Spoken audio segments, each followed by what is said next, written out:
ভালোবাসা মানে না কোনো বয়স, মানে না কোনো বাধা। তাই তো বিশ্ব ভালোবাসা দিবসে ভালোবাসার বহিঃপ্রকাশে নেমেছে মানুষ। তাই ভালোবাসা দিবসের দিন নিজের প্রিয়জনকে নিয়ে ঘুরতে বের হওয়া সহ নানান কর্মকাণ্ডে মেতেছে তরুণ তরুণীরা।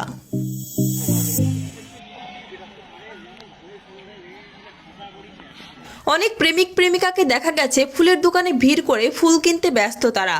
আবার কাউকে দেখা গেছে পার্কের মধ্যে অস্বাভাবিক পরিস্থিতিতে রয়েছে।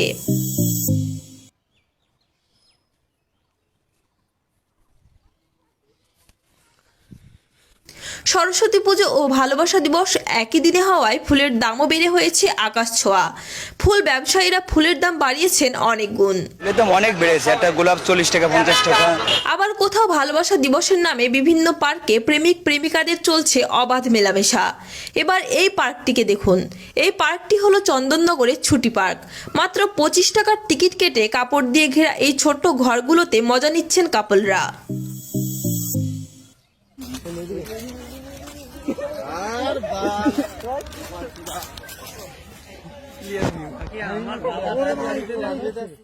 শুধুমাত্র এই নোংরামির জন্য ভালোবাসা দিবসকে খারাপ চোখে দেখেন সাধারণ মানুষ। তাদের দাবি ভালোবাসা কোনো নির্দিষ্ট দিন হয় না।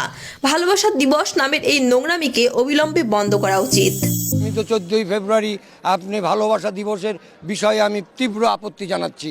ভালোবাসা দিবসটা হলো শুধু কোনো প্রেমিকের জন্য নয়, ভালোবাসা হলো পাবে মায়ের জন্য।